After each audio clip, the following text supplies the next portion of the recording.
The first thing Helena Blackwood saw was her white ceremonial coat draped over her sister's bare shoulders. The second was her husband standing beside Livia with his shirt half-buttoned. The third was the document on the council table removing Helena from her own life. For one long second, nobody moved. Rainwater still shone on Helena's dark hair. Her gloved hand remained inside the pocket of her traveling coat, curled around a small velvet box she had carried across 2 countries and 1 sleepless night. Inside that box were 2 silver air tokens, 1 for each heartbeat. She had imagined Adrian's face when she told him. 6 years of marriage, 4 years of doctors, 2 losses nobody inside Blackwood Estate had ever been allowed to mention. Then, 3 days earlier, a physician in Geneva had turned the monitor toward her and smiled. Twins. Helena had returned 2 days early because joy had made patience impossible. Now her younger sister was wearing the coat reserved for the lawful queen of the Blackwood family, and Adrian looked less like a husband caught betraying his wife than a king annoyed by a change in schedule. "You weren't supposed to return until Friday," he said. Not, "I'm sorry," not, "this is not what it looks like." Only disappointment that she had opened the door before they were ready. Helena looked at the enormous walnut table. 7 council seals glimmered beneath the chandelier. The heading was printed in black ink. Emergency Resolution of Succession. Effective immediately, Helena Vale Blackwood was stripped of ceremonial authority and removed from all governing responsibilities. Livia Vale would serve as acting queen until a permanent succession decision could be made. Every signature was real. Adrian stood at the bottom. Helena lifted her eyes to Livia. "Why are you wearing my coat?" Livia's fingers tightened around the ivory fabric. The gold crest rested over her heart as if it had always belonged there. "Helena, I never meant for you to find out this way." "Which part?" Livia swallowed. "The coat? The council vote? Or my husband?" Adrian stepped between them, not to protect Helena, but to control the room. "This is larger than an affair." The word landed harder because he said it so calmly. Helena took her hand from the velvet box but left it inside her pocket. "Then make it simple." Adrian glanced at the closed door before answering. "Your mother's bloodline still holds rights over the founding trust. Victor believes that if you ever have a child, the family could face competing claims. The council cannot allow a future succession war. So you solved that risk by replacing me with my sister. The family needed stability. Did stability require you to unbutton your shirt?" Livia flinched. Adrian did not. Helena felt something inside her go very still. She had negotiated with men who smiled while ordering ships burned. She had sat across from ministers who threatened sanctions with one hand and requested favors with the other. She knew the moment a conversation stopped being about truth and became a performance designed to exhaust the listener, she would not perform for them. "How long?" she asked. Adrian's jaw tightened. 11 months. "Did you sign my removal willingly?" "Yes." "If I had not returned today, would either of you have told me before the council announced it?" Neither answered. That silence was the final answer. Helena walked to the table. Livia stepped backward, as though she expected a slap. Adrian watched Helena's hands, perhaps expecting a weapon. She removed 3 folders from her leather portfolio. "What are those?" he asked. "The reason your ports remained open last winter." She placed the first folder over the resolution. "My personal guarantee for the Rotterdam credit line." The second followed. "My underwriting agreement for the Mediterranean corridor." Then the third. "And the insurance pledge protecting every Blackwood vessel currently at sea." For the first time, Adrian's confidence fractured. "Those belong to the family." "No. The obligations belong to the family. The guarantees belong to me." Helena uncapped her fountain pen. She signed the first withdrawal notice. Adrian moved toward her. "Do not do this because you are angry." She signed the second. "I am not angry yet." The third page waited beneath her hand. "Helena, billions could freeze before morning." She looked at him then. "You removed the woman who kept your empire solvent and called it stability. Let the council discover what that word costs," she signed. The scratch of the pen across paper was softer than a gunshot, but every person in that room understood that something had just been destroyed. Adrian reached for her wrist. Helena's gaze dropped to his hand. He stopped before touching her. "Where will you go?" "Somewhere my sister does not wear my clothes and my husband does not call betrayal policy." She turned toward the door. The velvet box shifted inside her pocket. One silver token slipped through the opening and struck the marble floor with a delicate metallic note. Helena did not hear it over the blood pounding in her ears. Livia did. She waited until the door closed, then bent and picked up the token. The Blackwood crest had been engraved on one side. Around the narrow white ribbon were 2 ceremonial knots. Livia went pale. 1 knot announced an heir. 2 announced twins. Adrian was already pulling the guarantee notices toward him, calculating the damage. He did not see Livia close her fist around the token. He did not see her open an encrypted message to Victor Hale, chairman of the Blackwood Council. "Helena is carrying the heirs," she typed. Victor answered in less than 10 seconds. "Do not tell Adrian. Lock every gate." Helena did not go to the main staircase. She crossed the western gallery, entered the old chapel and pressed her mother's silver medallion into a shallow mark behind the altar. Stone shifted beneath her palm. A narrow passage opened into darkness. The escape tunnels were older than Blackwood Estate. They had been built for queens and children during wars the family no longer discussed. Helena had learned them from her mother, who had once made her walk every passage blindfolded. "A home becomes a prison the moment someone else controls every door," her mother had told her. At 16, Helena had thought the lesson cruel. At 34, she understood it had been a gift. She descended into the limestone corridor and heard alarms begin above her. Not grief, not footsteps from a husband coming to apologize. Security alarms. Adrian was sealing the estate. Helena rested one hand against the slight curve of her abdomen. "We are leaving," she whispered to the 2 lives inside her. "All 3 of us." The passage ended in a concealed archive beneath the eastern vineyard. Ruth Mercer, the Blackwood family's oldest archivist, was already waiting beside an oak desk. Ruth had served Helena's mother for 37 years. She did not ask why Helena's hair was wet or why her hands were shaking. She looked once at Helena's face, opened a steel cabinet, and removed a crimson folder sealed with black wax. "Your mother ordered me to give you this if the council ever turned against you." Helena broke the seal. The first page was a draft custody order. The language was cold and careful. Any child born to Helena Vale Blackwood would be taken into council protection immediately after birth. The mother could be detained for psychiatric evaluation if she resisted. Guardianship would then pass to the reigning king and a council-appointed female custodian. Livia's name had already been entered in the blank. Adrian's signature was not on the order. There was only an empty line reserved for it. Helena read it twice. "How long has Victor been preparing this?" "At least 9 months. Longer than Adrian's affair." The realization hurt in a different place. Livia had not merely stolen her husband. Victor had chosen Helena's replacement before there was even a child to steal, and Adrian had allowed himself to become the weapon. A secure receiver on Ruth's desk crackled. "All gates sealed," a guard reported. "King's order. Find Lady Helena before sunrise. Chairman Hale has classified her as a succession risk." Helena closed the folder. "He is not searching for his wife." Ruth's expression did not change. "No. He is searching for whatever you can take from him."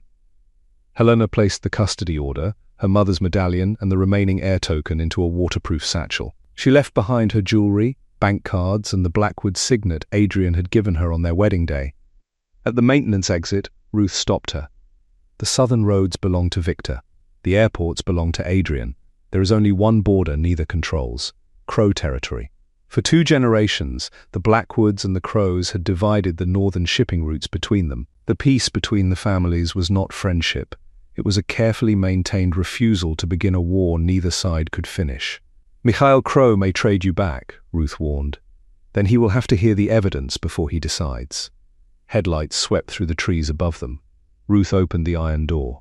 "Your mother said you would answer exactly that way." An old supply truck waited beyond the vineyard wall. Helena climbed into the rear compartment as Blackwood guards entered the woods less than 200 yards away. The truck began to move. Through a crack in the canvas, Helena saw the towers of Blackwood Estate disappear behind rain and darkness. She did not cry until she could no longer see them.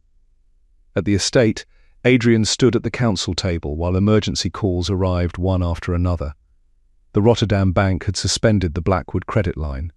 2 insurers were reviewing every active policy. A Mediterranean port authority had postponed signature of a contract Adrian had spent 3 years claiming as his greatest achievement. Victor Hale entered without knocking.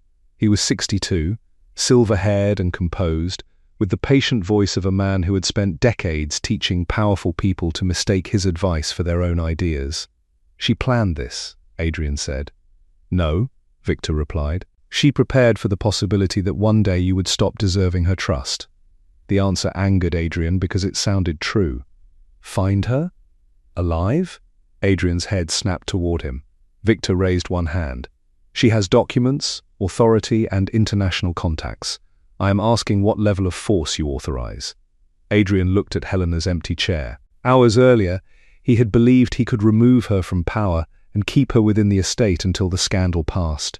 He had imagined anger, negotiation, and eventually surrender. He had never imagined the empire without her. "No one harms her," he said. "Bring her home."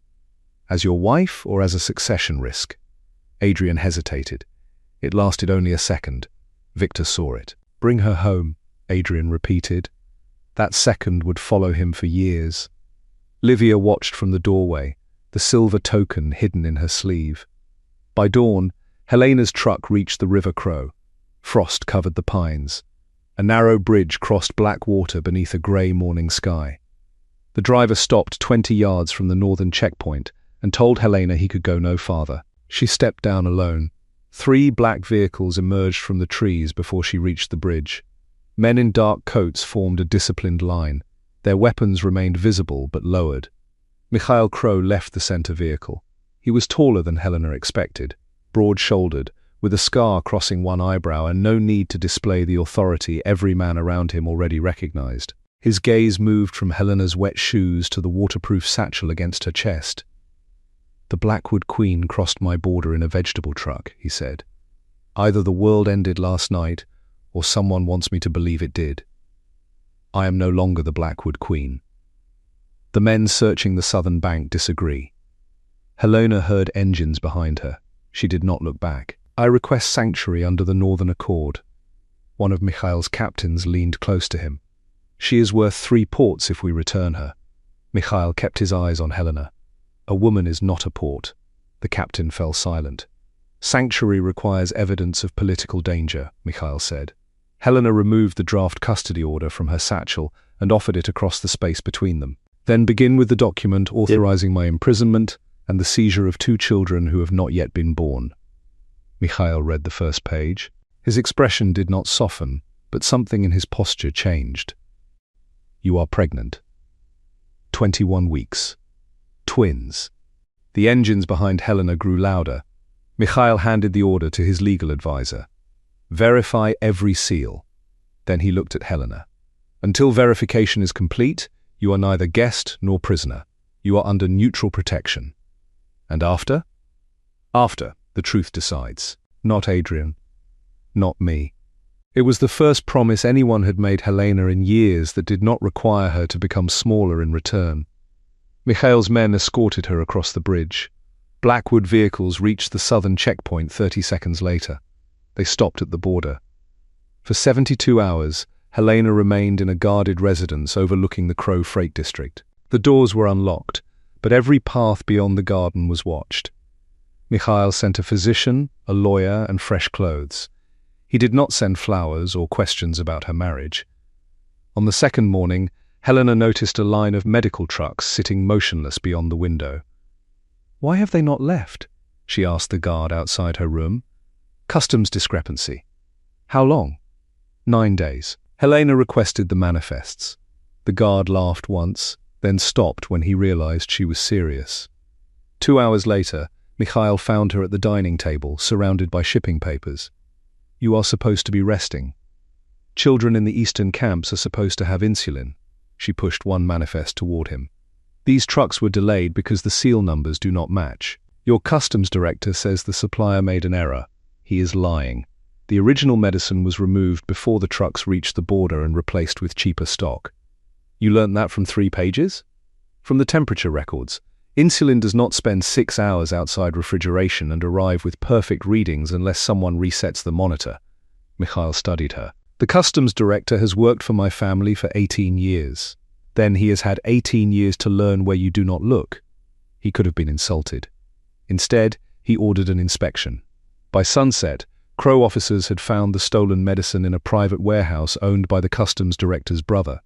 The real shipments reached the refugee clinics before midnight. Mikhail returned to Helena's residence after the last truck departed. You exposed a man my captains trusted and saved medicine worth $4 million. What do you want? Access to your logistics records. He almost smiled. Most people would ask for money. Money cannot keep Victor Hale from finding me. Information might. Someone inside your network delayed those trucks for profit. Someone else may sell my location for the same reason. Mikhail's smile disappeared. The next morning, verification of the custody order was complete. Every seal was authentic.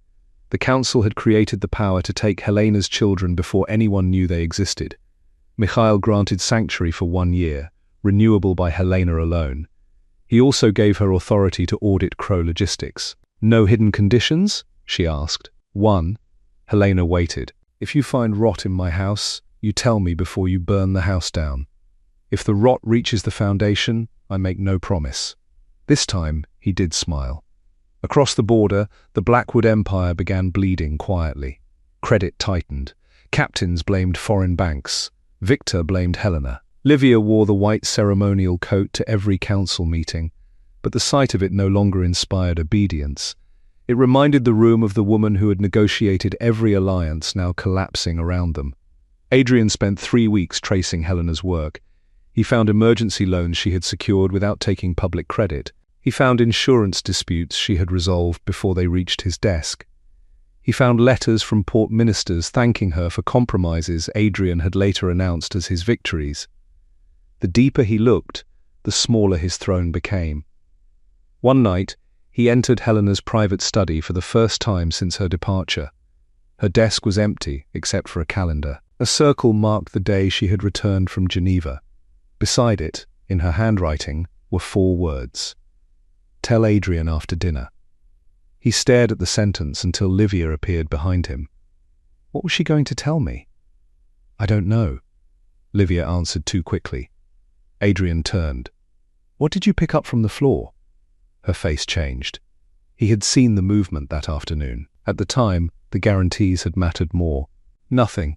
Open your hand. That was 4 months ago. Then tell me what it was. Livia looked toward the corridor. Victor stood at the far end, unseen by Adrian. An old token, she said. One of Mother's. Helena must have carried it for luck. Where is it? I gave it to Victor for the archive. Adrian walked past her. By the time he reached Victor's office, the token had disappeared. So had the original border reports. Adrian understood that someone was lying. He did not yet understand that he was choosing not to learn how much. In Crow territory, winter settled over the river. Helena's pregnancy became impossible to hide. She worked shorter hours, slept badly, and refused every attempt to treat her as fragile. Mikhail learned to negotiate with her physician before he tried negotiating with her. 4 hours at the port, he said one morning. Not 8, 5. 4, and a car waits at the entrance. 4.5. The car waits where the workers cannot see it, agreed. Their trust formed through small arguments, neither needed to win. Mikhail never entered her rooms without permission. He never asked whether the twins were Adrian's. He knew blood did not require confirmation from a wounded woman. When Helena woke from nightmares, she sometimes found a lamp burning in the corridor and Mikhail reading reports outside her door. He never mentioned those nights in the morning. She did not mistake respect for love. Not yet. But she began to remember that safety could feel quiet. At 34 weeks, Helena inspected a restored medical port during a late winter storm. A pressure low in her abdomen stopped her halfway across the loading platform. She gripped the railing. Mikhail reached her before she fell. Helena? Another contraction bent her forward. Too early, she whispered. The Crow Medical Center was 12 minutes away. During the drive, Helena kept one hand over her abdomen and the other around her mother's medallion. She did not pray for the Blackwood dynasty. She prayed for 2 children who deserved to enter the world as people, not claims. The first baby arrived shortly after midnight. A boy, small and furious, announced himself with a cry that made Helena laugh through her tears.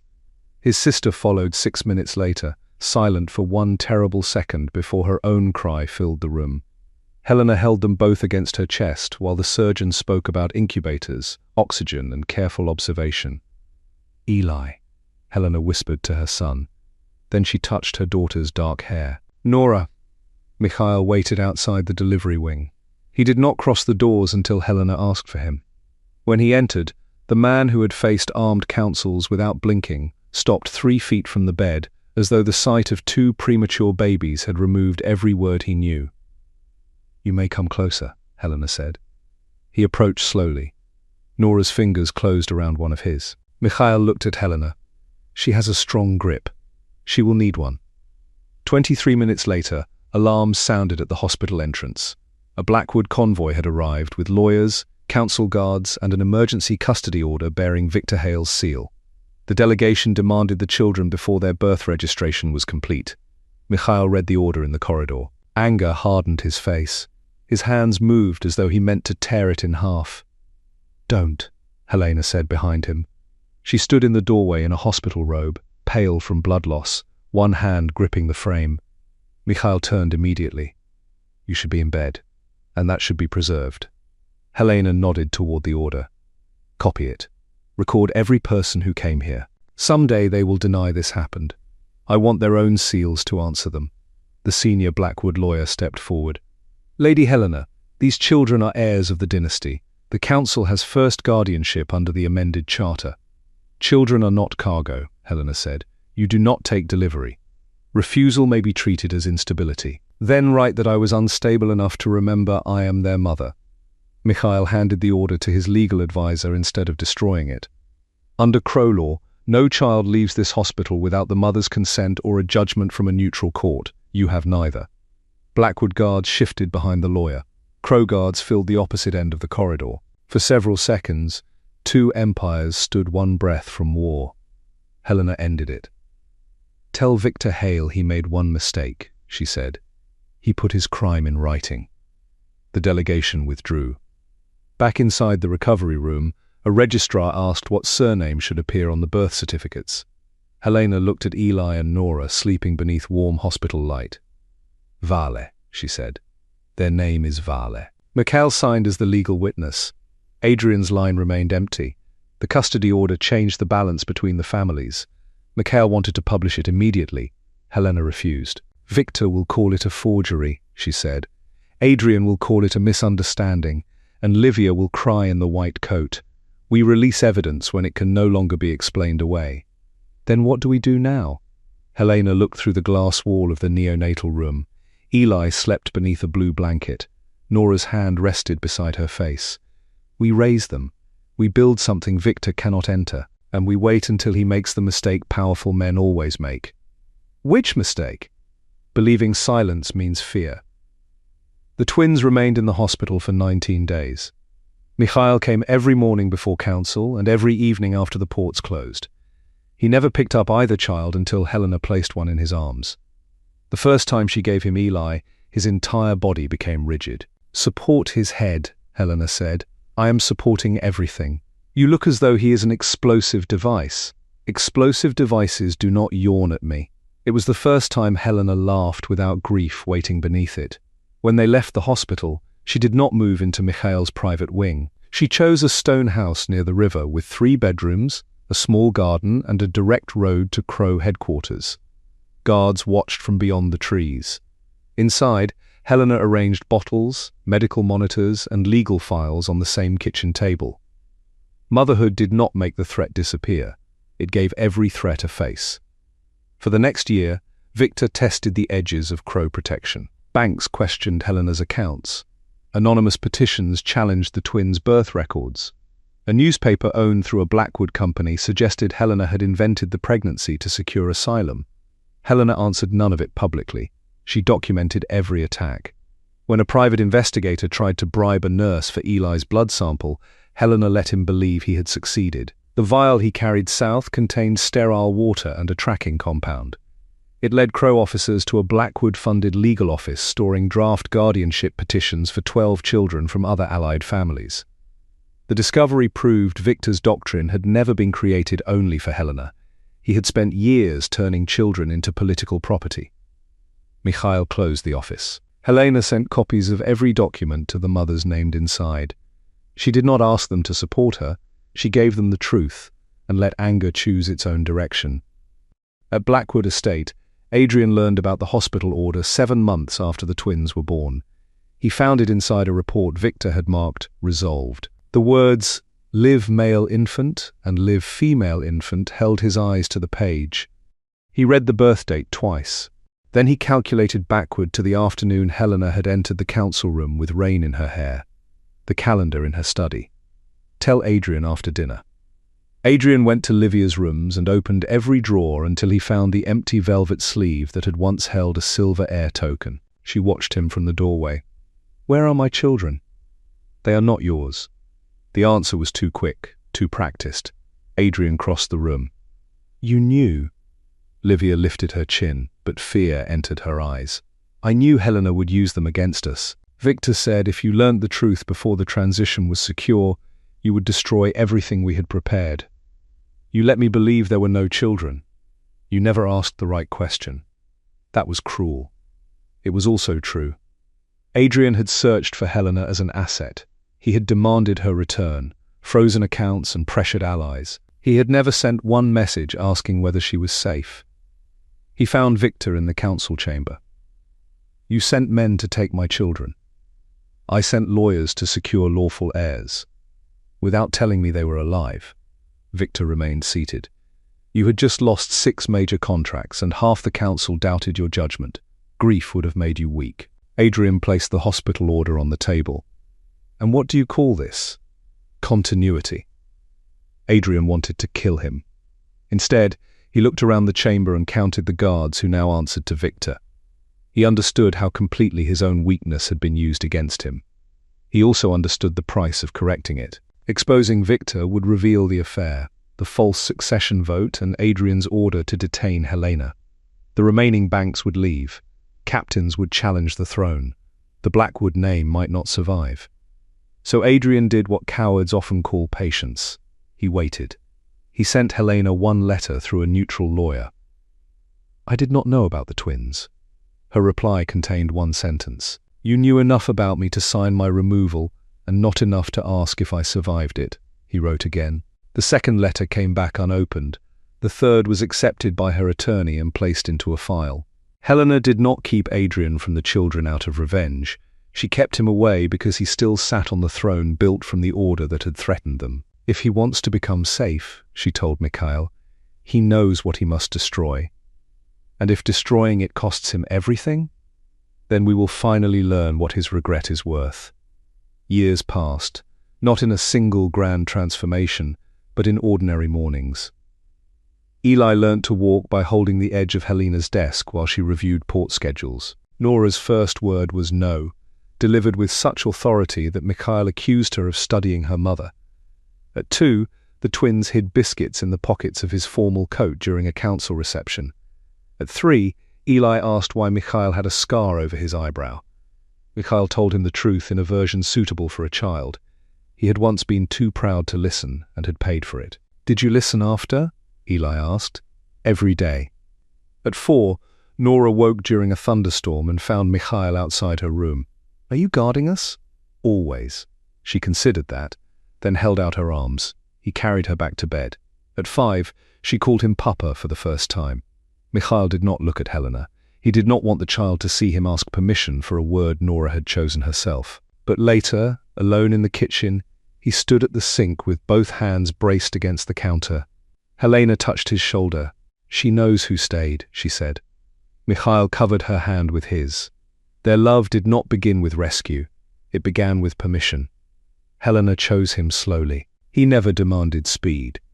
2 years after the twins were born, they married in the river chapel with Ruth, 6 Crow captains and 2 sleepy children as witnesses. Helena wore pale blue, not white. Mikhail made no claim over the Blackwood succession, and the marriage agreement stated in its first line that Helena's children belonged to no dynasty, they belonged to themselves. Under Helena's direction, the Crow logistics network changed as steadily as her family did. She installed independent audits, protected worker pensions, and separated humanitarian shipments from the private favors powerful captains once expected. Profits rose because trust became more valuable than intimidation. Mikhail gave her authority without pretending it had been his to give. When allied families praised him for reforming the network, he corrected them in public. Helena rebuilt it, he said. I was intelligent enough not to stand in her way. Across the river, Blackwood power weakened. Livia tried to imitate Helena's command by becoming louder.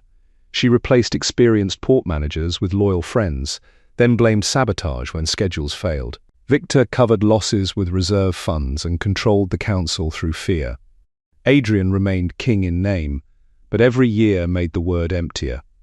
He saw photographs of Eli and Nora through intelligence reports.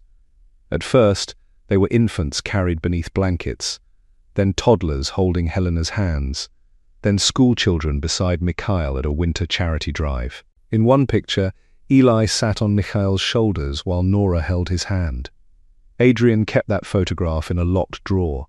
He had no right to it, but he could not throw it away. His regret did not make him brave. Not until the 8th year. The twins were 8 when Victor decided they had lived long enough. By then, 3 Blackwood captains had openly demanded a tribunal review of Helena's removal. Workers in 2 ports had hung white ribbons from cranes as symbols of loyalty to the absent queen. International partners had begun asking whether Eli and Nora would someday claim their mother's authority. Helena made no such claim. Victor did not care.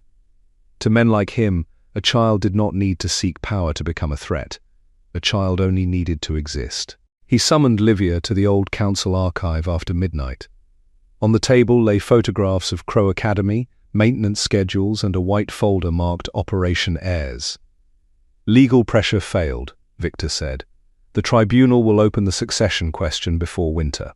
Livia stared at a photograph of Nora laughing beside a fountain. For an instant, she saw the baby Helena had once promised she would let her spoil.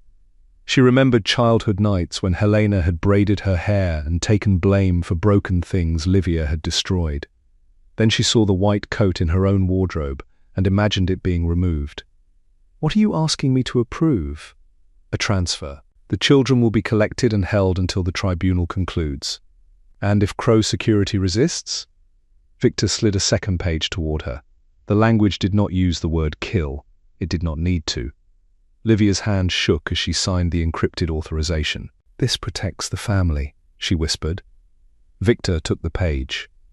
That is what history will say. Adrian heard enough from the corridor to understand. For years, he had told himself he was gathering strength. He had hidden copies of Victor's accounts, recorded council orders, and waited for a moment when speaking would not destroy the Blackwood Empire. Now 2 children were scheduled to pay for his patience. He entered the archive after Victor and Livia left. The white folder was gone, but an impression remained on the blotter beneath it. Adrian shaded the paper with a pencil and read 3 words. Crow Academy. Tomorrow. 10. He called Helena for the first time in 8 years. She answered because the secure number belonged to a line used only for emergencies. Neither spoke at first. Adrian heard children's voices in the background. His children. Victor is moving against the school, he said. Tomorrow at 10. Possibly earlier. Helena's voice became cold. How long have you known? He looked at the clock. 4 minutes. Then make those 4 minutes useful. Send every access code, vehicle description, and name connected to the plan. Helena. Do not say you are sorry while my children are in danger. Work. The line ended. Adrian opened the intelligence vault and transmitted everything he had collected for 8 years. Not only the school plans, Victor's accounts, council recordings, orders bearing Livia's signature, copies of the draft custody directive, evidence that implicated Adrian himself. When the upload finished, he removed the Blackwood signet from his hand and placed it on the desk. Then he waited for Victor's guards. At 8:12 the next morning, Helena and Mikhail stood inside Crow Academy with the headmistress. Closing the school would warn the attackers that their plan had been exposed. Removing only Eli and Nora would leave hundreds of other children in danger. Helena refused both choices. "We evacuate everyone through the winter drill," she said. "A gas leak in the west building. No panic, no visible security surge." Mikhail studied the map Adrian had sent. The maintenance vans enter through the eastern gate at 9:40. Then we let the first van cross the camera line. We need the men, their equipment and their orders. Victor has escaped behind denials for 8 years. Today he leaves fingerprints. Helena, Eli and Nora cannot remain here as bait. They won't. No child will. She touched the small radio at her collar. But Victor must believe they are here until every classroom is empty. At 9:05, teachers told students a gas line required an orderly relocation to the athletics center beyond the North Gardens. Children complained about leaving books and unfinished lessons. That ordinary irritation was the sound of a plan working. Eli noticed men in grey maintenance uniforms near the Eastern Hall. Their badges carried the old crow crest, replaced 3 years earlier. He reached for Nora's hand. "Those are wrong." Nora looked once and remembered the rule Helena had repeated since they were old enough to understand danger. Do not be brave for an audience. Be useful to the person beside you. She saw a 6-year-old girl standing alone outside the music room, crying because her class had already turned the corner. Nora pulled Eli toward her. "We take Maisie." The first maintenance van crossed the eastern gate at 9:18, 22 minutes early. Mikhail swore softly into his radio. They changed the time. "No," Helena said, watching the security screen. Victor gave Adrian the wrong time because he suspected him. The men inside the school stopped, pretending to inspect pipes. One reached beneath his coat. "Move now," Helena ordered. Lockdown doors descended through the eastern wing. Crow officers sealed the vehicle gate behind the second van. The third accelerated away before entering, but Adrian's transmitted tracker code allowed Northern Police to intercept it at the River Road. Inside, Eli pulled Maisie and Nora into the science room and pressed the emergency lock. The reinforced door closed as one attacker reached the hall. He struck it once, realized it would not open, and ran toward the north stairs. Nora knelt beside Maisie. "My mother is coming," she said. It was not hope. It was certainty. Helena reached the science corridor with 2 Crow officers. Smoke from a disabled electrical panel blurred the far end. Mikhail's voice came through her radio. 3 contained at the east gate, 2 moving toward you. The children? Thermal scan confirms 3 in the science room. Helena pressed her hand to the steel door. "Ellie? Nora? Mama?" Nora's voice answered through the intercom. Helena closed her eyes for half a heartbeat. "Stay where you are. You did exactly right." One of the attackers appeared at the far end of the corridor. He saw Helena and lifted his weapon. The Crow officers moved first. A shot struck the wall above Helena. The man went down, wounded in the shoulder, his weapon sliding across the floor. The second attacker tried to escape through the library courtyard and found Mikhail waiting with the tactical team. The entire operation ended in 11 minutes. No child died. 2 guards were injured. Every attacker was captured alive. Helena did not leave the science door until Eli, Nora, and Maisie were safely behind her. Nora threw herself into Helena's arms. Eli tried to remain composed until Mikhail knelt in front of him. "You saw the wrong crest," Mikhail said. Eli nodded. "And you stayed with your sister?" "She went back for Maisie." Mikhail looked at Nora. "Of course she did." Then both children reached for him, and he held them while Helena placed one hand over all 3. In the eastern gatehouse, investigators opened the lead attacker's case. Inside were school maps, forged medical transport orders, and the silver air token Helena had dropped 8 years earlier. 2 knots remained tied around its white ribbon. Victor had sent it as proof of identity. The mercenaries had been ordered to return the token only after confirming that both children were in custody or dead. Helena stared at the object inside the evidence bag. Livia had picked it up while Helena walked away. Her sister had hidden the pregnancy. Now she had used the announcement of 2 lives as authorization to end them. For the first time since the council room, Helena allowed herself to feel anger without controlling its shape. Mikhail stood beside her.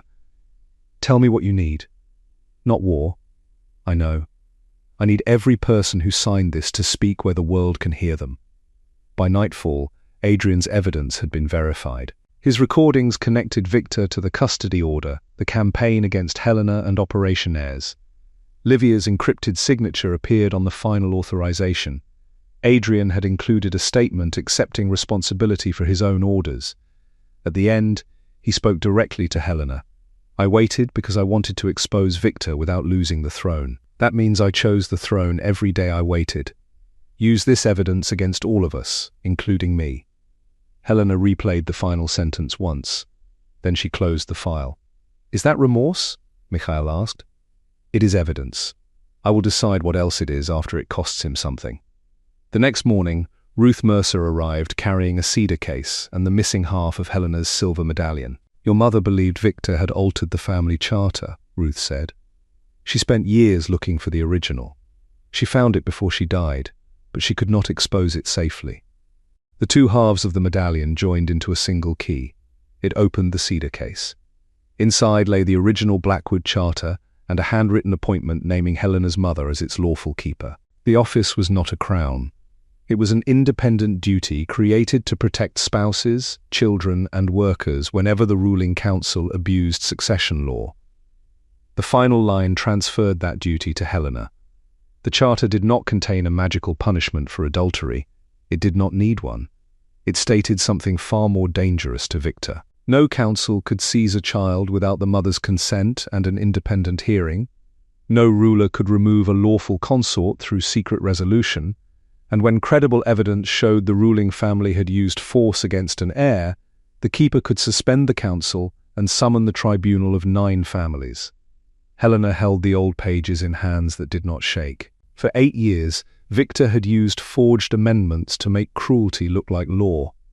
Now his own attack had activated the authority he tried to erase. If you invoke the charter, Ruth said, you must return to Blackwood territory for the tribunal. Mikhail's expression hardened. Then the tribunal comes north. It cannot, Helena said. She looked through the window. Ellie and Nora sat together on the terrace, close enough that their shoulders touched. 2 crow guards remained nearby, but the children were laughing again. Victor had tried to turn their existence into a battlefield. Helena would not spend the rest of their childhood hiding from one. I am going back, she said, not to reclaim the coat, to make certain no woman ever has to escape through those tunnels carrying her children again. The tribunal of 9 families convened 11 days later. Blackwood Estate looked unchanged when Helena's convoy crossed the iron gates. The same towers rose above the vineyards. The same stone road curved toward the marble entrance. Guards straightened at the sight of Mikhail's vehicles, but their eyes followed Helena. 8 years earlier, she had left hidden beneath sacks in a supply truck. Now she returned in daylight, carrying the authority Victor had spent half his life trying to bury. Eli and Nora remained at a protected Crow residence with people they trusted. Victor's lawyers had demanded their presence as living evidence of succession. Helena refused. My children have already survived your argument, she wrote. They will not be placed in a chamber so adults can discuss who owns them. The tribunal accepted her decision. Mikhail stepped from the vehicle first, then offered Helena his hand. She did not need help standing. She took it anyway. At the entrance to the council wing, a young Blackwood guard lowered his voice. Lady Helena, there are still people here who remember what you did for us. Then remember what happens next, she said. No family should depend on one good person surviving a room full of bad rules. Inside, the white ceremonial coat hung behind the central throne. Livia wore it. She stood beside Victor with her chin lifted, but the fabric no longer fit her confidence. Adrian was absent. Victor's men had detained him after discovering the transfer of evidence. Neutral tribunal guards now held him in a secure chamber until called. Representatives of 9 allied families occupied the circular rows. Independent judges sat beneath the founding crest. Ruth placed the cedar case on the evidence table. Helena entered in a simple dark blue suit. Whispers moved through the room. Livia looked at her clothes and managed a brittle smile. You were invited as keeper. You could at least have dressed for the office. Helena's gaze moved to the coat. I did. The presiding judge struck the table once. The room fell silent. Victor challenged the charter before the first page could be read. He called it an artifact without modern authority, then claimed Helena's mother had fabricated the keeper appointment. Ruth answered with independent records preserved by 3 families. Experts verified the ink, seals, and chain of custody. Helena did not bury the room beneath technical detail. She reduced the case to 3 facts. The true charter forbids secret removal of a lawful consort. The resolution bearing Adrian's and Livia's signatures appeared on the screen. It forbids seizure of a child without the mother's consent and a neutral hearing. The hospital custody order appeared beside it. And it suspends any counsel that uses force against an heir. The school maps, payment authorizations, and Livia's signature filled the final screen. Victor did all 3. The simplicity of it left no place for him to hide. Victor rose. I preserved the Blackwood line while this woman abandoned it. She removed financial support during a crisis, fled to our oldest rival, and raised lawful heirs beneath another man's name. Every decision I made prevented civil war. You sent armed men into a school, Helena said, to recover children used as political leverage. The word entered the chamber and stopped Helena's breath for half a second. Leverage. She had not heard Adrian use it in the strategy room 8 years earlier, but it had lived beneath every choice made that day. She looked at Victor. My children were eating breakfast when your men entered their school. Tell this tribunal what part of breakfast threatened an empire. Victor's expression tightened. Their blood did. The answer did more damage than any argument Helena could have made. Several family representatives looked away from him in disgust. The chief judge turned to Livia. Did you authorize Operation Heirs? I authorized protective transfer. Victor controlled the wording. Your signature appears beneath the provision allowing lethal force. I was told it would be used only if Crow soldiers attacked. Helena stood. Nora was 8. Eli was 8. Which one looked like a soldier in the photographs you signed? Livia's eyes flashed. You always do this. The judges watched her. Do what? Helena asked. Stand there so calm while everyone decides you are better. The perfect daughter. The brilliant negotiator. The queen who never raised her voice. Even after you left, every failed contract became proof that I was not you. Every captain compared us. Every room waited for you to return. I did not ask you to become me. You never had to ask. You took all the space before I entered it. For a moment, Helena saw the younger sister who used to crawl into her bed during storms. The girl Helena had protected from their father's temper. The woman she had planned to trust with her children. Then she saw the school photographs beneath Livia's signature. You were never my shadow, Helena said. You were my sister. You became my replacement only when you decided my life was the price of your importance. Livia's composure cracked. Adrian chose me. No. Adrian betrayed me. Those are not the same victory. The white coat seemed to grow heavier on Livia's shoulders. Ruth opened the cedar case. The original charter was displayed beside the amended version Victor had used for decades. There were fewer differences than the room expected. A sentence removed here, a phrase inserted there. The most dangerous lies had been built from small changes repeated until nobody remembered the truth. The forged version gave the council first claim over children. The original protected the mother's guardianship. The forged version allowed emergency succession by private vote. The original required public cause and independent review.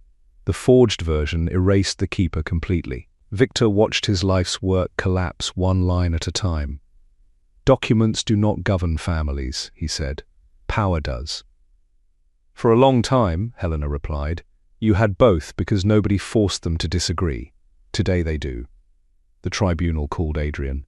He entered without his signet ring, escorted by 2 neutral guards. 8 years had placed grey at his temples and removed the certainty Helena once mistook for strength. His eyes found her first. Then they moved to Mikhail beside her. There was pain in Adrian's face, but no surprise. He had spent years looking at photographs of the life another man had earned. The chief judge informed him that his testimony could be used in criminal proceedings. I understand. Did Victor Hale force you to begin a relationship with Livia Vale? No. Did he force you to sign Helena's removal? No. Did you order Blackwood security to detain Helena after she left the council room? Adrian looked at Helena. Yes. Victor's lawyer stood. The order specified that she was not to be harmed. Adrian turned toward him. "Sit down." The lawyer hesitated, then obeyed the voice of a king who had finally used command against the right person too late. Adrian faced the judges again. "I told myself I wanted her brought home safely. But when Victor asked whether she was my wife or a succession risk, I hesitated. That hesitation gave him permission to treat her as the second." Helena had not known anyone else heard that question. Victor remained still. Adrian continued. "I learned the twins were alive 7 months after their birth. I found the hospital order and confronted Victor. By then he controlled most of the council and security. I had evidence of fraud, but exposing him would have exposed me too. So I collected records and waited for a safer moment." "For 8 years?" the judge asked. "Yes." "Why did you finally release them?" "Because the cost of my waiting entered a school." The judge glanced toward Helena. "Do you wish to question him?" Helena rose. She did not ask whether Adrian had loved Livia. Love would not change a signature. She asked only what mattered. "How long were you sleeping with my sister before I came home?" 11 months. "When you signed my removal, did you know Victor considered any future child of mine a threat?" "Yes." "I did not know about the custody order, but I knew he wanted to prevent your bloodline from controlling succession." Helena held his gaze. "When you learned Eli and Nora were alive, did you understand that remaining king helped Victor keep hunting them?" Adrian's voice dropped. "Yes." The answer settled between them. This was the real betrayal. Not the half-buttoned shirt, not even the white coat. For 8 years after learning the truth, Adrian had remained on the throne because surrendering it would have made his regret expensive. Helena placed the recovered heir token on the table. "Victor called them leverage. What did you call them while you waited?" Adrian looked at the 2 knots. His face broke in a way Helena once would have rushed to forgive. She did not move. "The price," he said. "I called them the price I would recover when I had enough power. Children are not a price. I know. You know now." "Yes." He did not ask for mercy. That was the first respectful thing he had given her since the day she left. Mikhail was called next. Victor's lawyer tried to portray Helena's sanctuary as a crow plot to capture Blackwood trade. Mikhail answered every question with records. Helena had paid taxes on her income. The twins' trust accepted no crow claim. His marriage agreement waived all succession rights. Every port reform had been reviewed independently. "Why protect a rival's wife?" the lawyer asked. Mikhail looked at Helena before answering. "Because she asked for lawful sanctuary and proved the danger." "You gained a queen?" "No. I met a woman whose own family treated her competence as property. Loving her did not make it mine." The tribunal recessed for 2 hours. During the break, Helena entered the old strategy room alone. The table had been polished.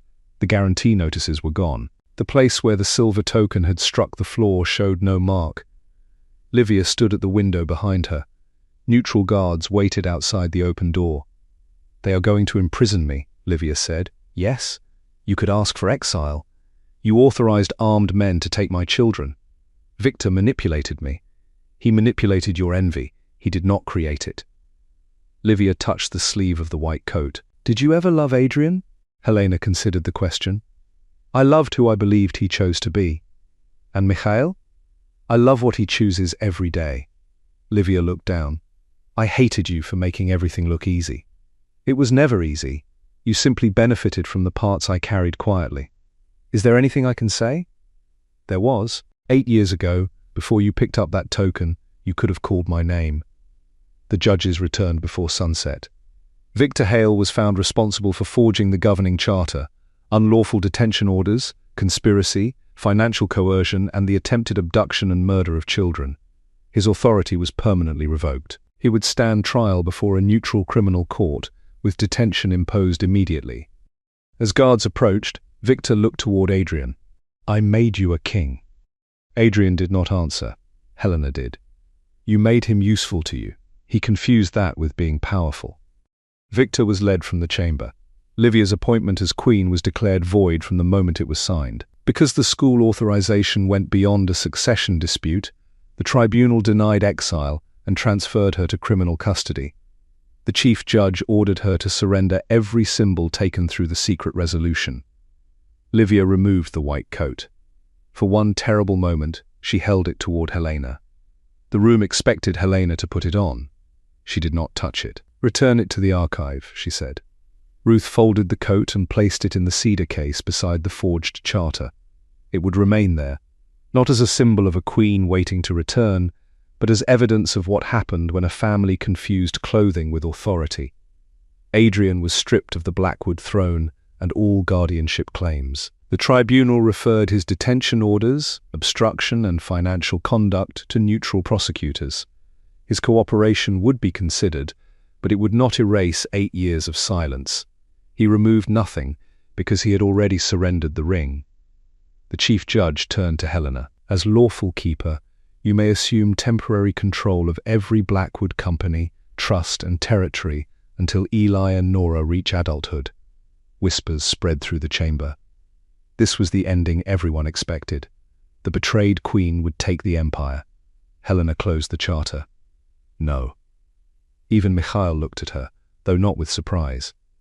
"The workers did not betray me," Helena said. "The families who depend on those ports did not sign the school order.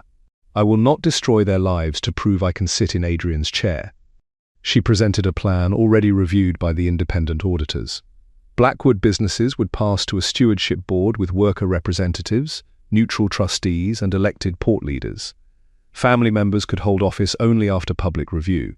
The child seizure doctrine would be abolished. Every mother targeted under Victor's forged rules would receive restitution and full custody protection. Eli and Nora's lawful inheritance would be held in independent trusts they could accept or reject at 25.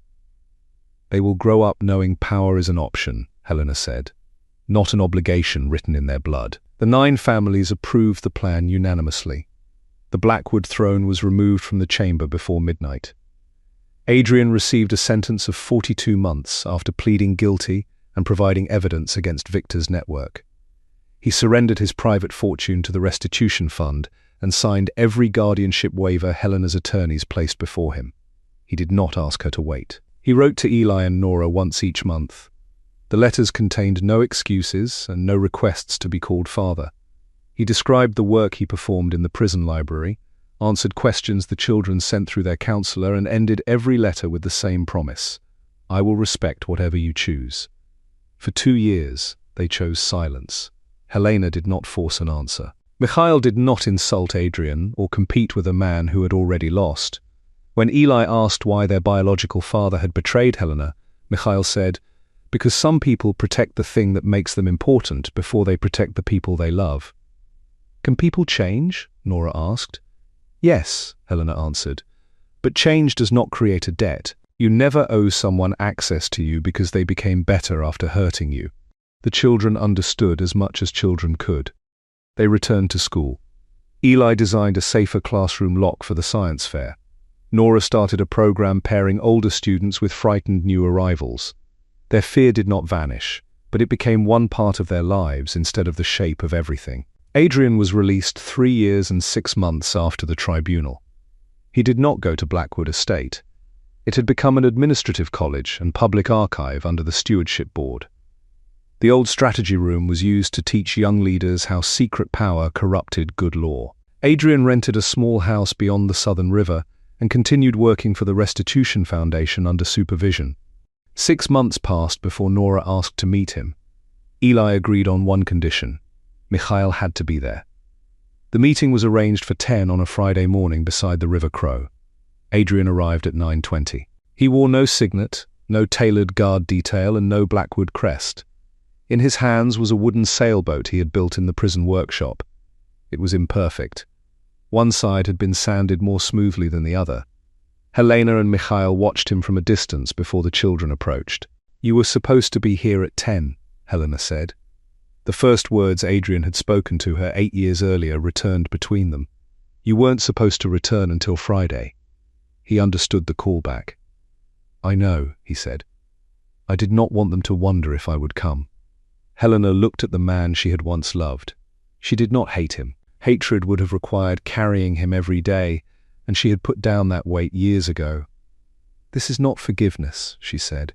"It is one meeting the children requested. You do not ask them for a name, a promise, or another visit."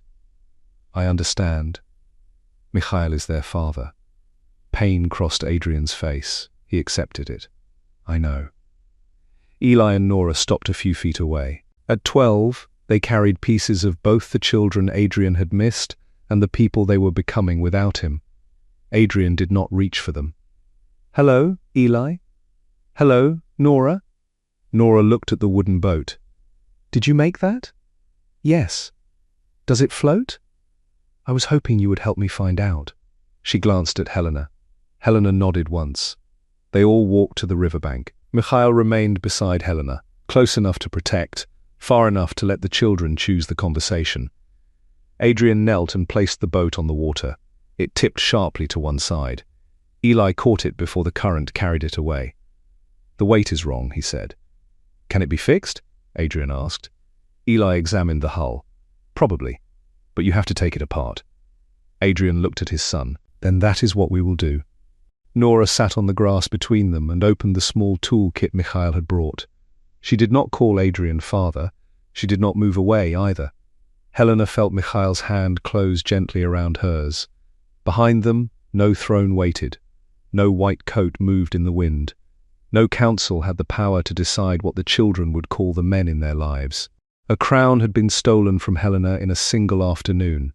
A family had been built by the people who kept arriving.